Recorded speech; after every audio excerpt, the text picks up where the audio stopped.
Shalom, menarik sekali untuk mengikuti gagasan dari Pendeta Dr. Erastus Sabdono secara teologis, secara akademis, secara doktrinal. Sehingga kalau kita lebih mendalami, saya pikir ini bagus sebagai studi akademik.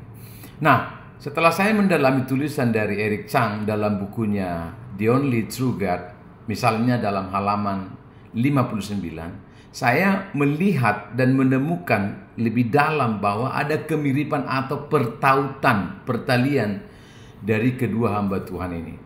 Misalnya dalam halaman 59 bukunya Eric Chang, dia merumuskan sebuah gagasan yang juga dapat Anda temukan dalam seminar Logos. Misalnya Eric Chang mengatakan bahwa rasul-rasul pada abad pertama atau jemaat awal itu memproklamirkan Injil itu dengan apa? Dengan semangat monoteistik yang sangat keras, yang sangat kaku. Nah, menjadi masalah ketika setelah rasul-rasul itu ada orang-orang non-Yahudi. Nah, saya garis kuning itu non-Yahudi yang datang ke gereja, yang sebelum mereka Kristen, mereka adalah penganut budaya-budaya pagan. Kalau dalam konteks pada masa itu, mereka beragama politeistik, artinya mengakui atau meyakini ada Allah itu beberapa atau Allah yang jamak, Allah yang lebih dari satu. Dan ketika mereka masuk ke gereja, mereka sulit sekali atau butuh waktu untuk meninggalkan paham itu.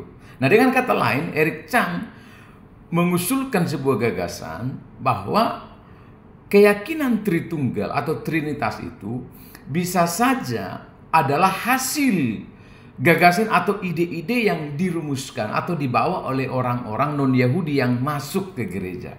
Ini dalam buku Eric Chang halaman 59. Lalu misalnya contoh yang kedua halaman 60 sampai halaman 62. Para penganut Tritunggal mengatakan bahwa kata satu atau esa atau kata echad dalam bahasa Ibrani yang diterjemahkan one atau satu dalam bahasa Indonesia itu menurut orang-orang Tritunggal atau penganut Tritunggal, kata echad itu mengandung keragaman atau kejamakan atau kesatuan, bukan satu dalam bentuk numerik bilangan, tapi satu kesatuan begitu. Itu sebabnya atas dasar kata echad itu para penganut Tritunggal merumuskan ide Tritunggal.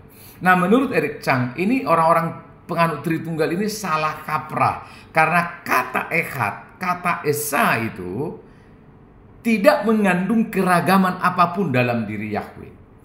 Sehingga menurut Eric Chang, para penganut Tritunggal itu telah salah memahami kata echad. Dan ini juga dapat teman-teman bisa temukan gagasan ini dalam seminar Pendeta Dr. Erastus.